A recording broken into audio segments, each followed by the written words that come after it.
नमस्कार। फ्रंटलाइन 24 में आप सबों का स्वागत है। मैं सुजाता। अभी हम पहुंचे हैं राजनगर प्रखंड के क्षेत्र संख्या 31 में, जहां के वर्तमान जिला पार्षद रह चुके हैं उदय कुमार मंडल। आइए करते हैं हम इनसे चुनावी चर्चा। विगत 5 वर्षों में इनके क्षेत्र में कौन कौन सा कार्य किया गया है, और फिर से अगर ये जीतते हैं, अपने पंचायत में जीत कर आते हैं, चुन के आते हैं, तो फिर से कौन कौन सा अपने क्षेत्र में विकास करना चाहेंगे। सबसे पहले आपको फ्रंटलाइन 24 में स्वागत है। जी बहुत बहुत धन्यवाद। फ्रंटलाइन 24 के माध्यम से मैं अपने क्षेत्र के सभी जनता को नमस्कार करता हूं, नमन करता हूं, और आशा है कि हम अपने इस कार्यकाल में बेहतर सेवा दिए हैं। अब तो अभी चुनाव में फिर हैं हम लोग, तो चुनाव में जो अगर अच्छा किए हैं तो उसका फल अच्छा होगा ही।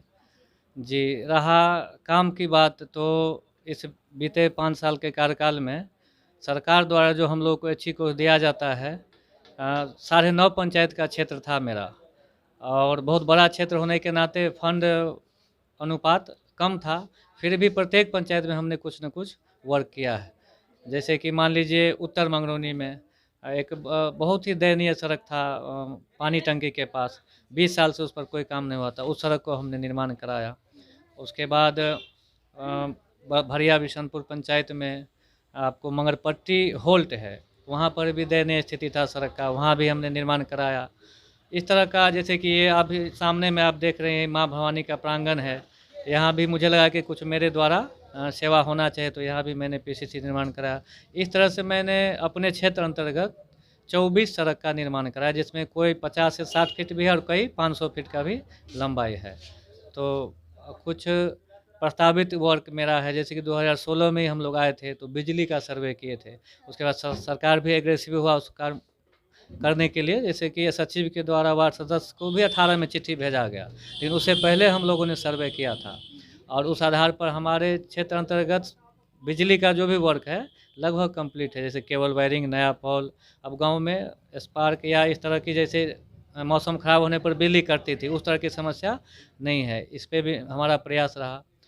स्वास्थ्य के क्षेत्र में आपको मेरे ही गांव में राघोपुर बलाट पंचायत गोसाई टोल में सरकारी भूमि है, उस पर मैंने अपने प्रयास से पैरामेडिकल कॉलेज और जीएनएम ट्रेनिंग स्कूल का निर्माण करवाया, और वह अभी कोविड सेंटर के रूप में इस्तेमाल हो रहा है। अभी वर्तमान दौर कोविड से जूझ रहा था, तो वो दोनों इतना अच्छा कॉलेज जो है सो कोविड का काम आया। चलिए खुशी हुई कि कम से कम अभी इस तरह की स्थिति थी बदहाल, तो उसमें कोविड का काम मतलब इस्तेमाल किया गया स्वास्थ्य विभाग के द्वारा।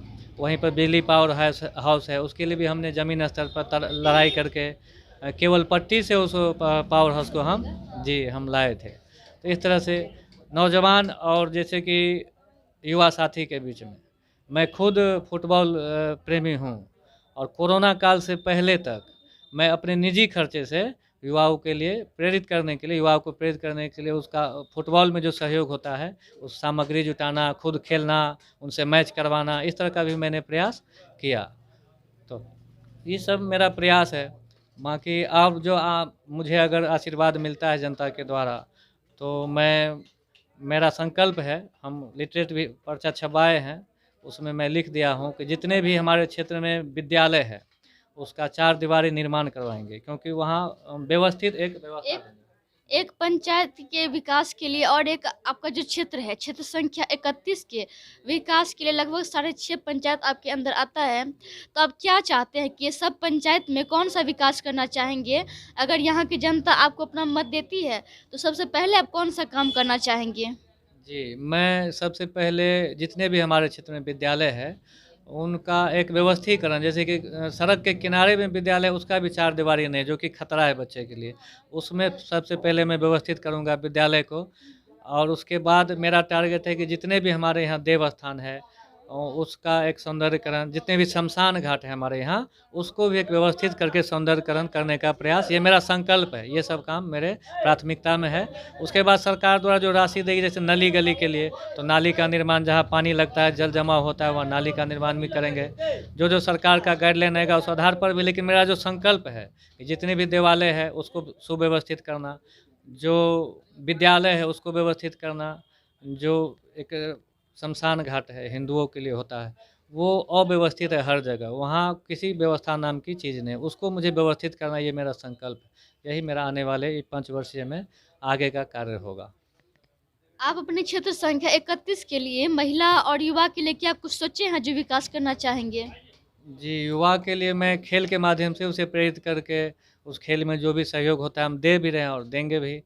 तो उस माध्यम से उसको रोज़गार भी मिल सकता है, उसके जीवन में अच्छा मूल्य परिवर्तन ला सकते हैं खेल के माध्यम से। तो हम खेल मुख्य समझते हैं कि खेल मेरे लिए, हम भी युवा हैं, उसको साथ में खेलते भी और खिलवाते भी हैं। तो इस माध्यम से उसका मानसिक, शारीरिक, बौद्धिक हर प्रकार का विकास किया जा सकता है। जी। महिला के लिए आप क्या क्या सोचे हैं? महिला के लिए यहाँ है कि कुटीर उद्योग का अगर विकास हो, जैसे आत्मनिर्भरता की भी चर्चा होती है, तो कुटीर उद्योग में महिलाओं के लिए जैसे सिलाई कटाई हुआ, मिथिला पेंटिंग एक स्कोप है हमारे यहाँ, उस तरह का अगर प्रशिक्षण मिले हर महिला को तो यहाँ रोजगार की कमी नहीं होगी।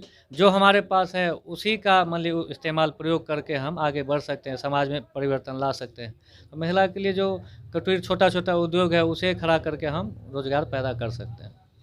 जब आप अपने पंचायत में भ्रमण करते हैं, आप अपने क्षेत्र में भ्रमण कर रहे हैं, तो आपको क्या लगता है कि शिक्षा और स्वास्थ्य का स्तर जो है, वो क्या है आपके पंचायत और आपके क्षेत्र में?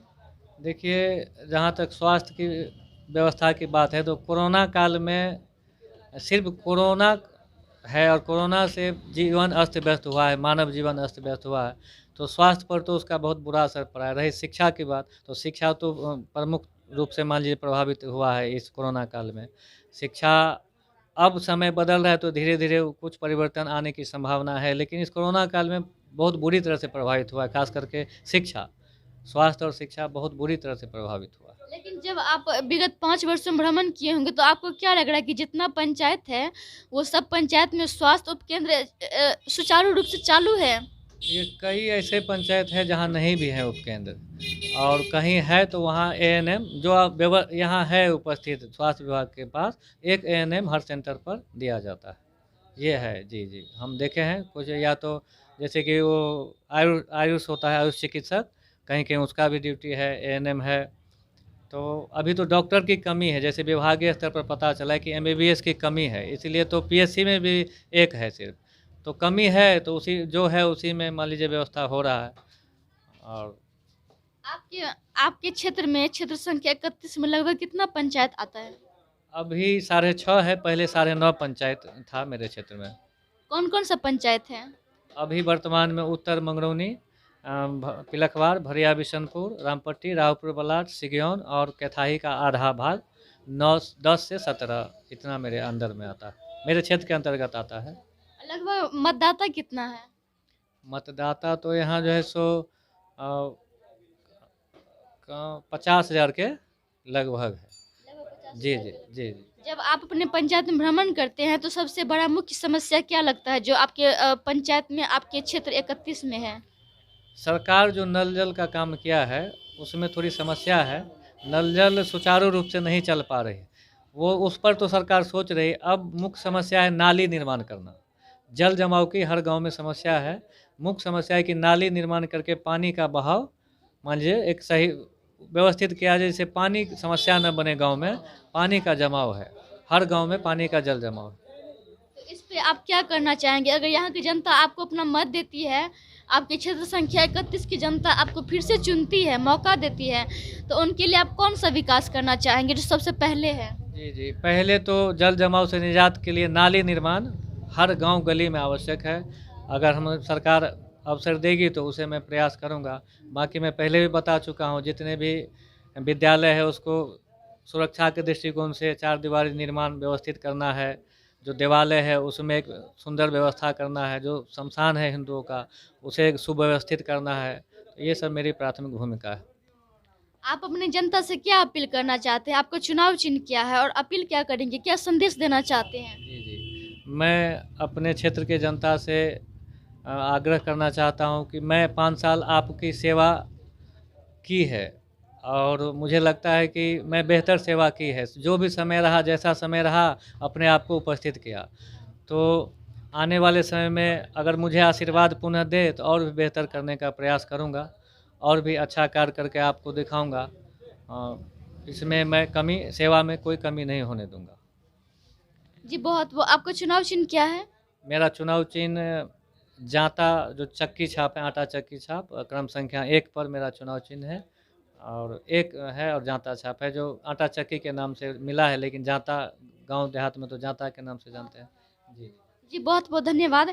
ये थे क्षेत्र संख्या 31 के जो वर्तमान जिला पार्षद थे, फिर से ये अपने पंचायत के अपने क्षेत्र के जिला पार्षद के उम्मीदवार हो रहे हैं। ये चाहते हैं कि सरकार का जो भी योजना बंद पड़ा हुआ है या रुका हुआ है, वो फिर से इसके पंचायत में अगर ये जीत कर आते हैं तो सरकार का सभी योजनाओं को धरातल पे उतारेंगे और अपने क्षेत्र संख्या 31 को विकसित और विकास करेंगे जहाँ तक इनसे संभव होगा। आगे जनता ही तय करेंगे कि किनको अपना वोट करना चाहती हैं। बने रहिए हमारे साथ और देखते रहिए फ्रंटलाइन 24। धन्यवाद।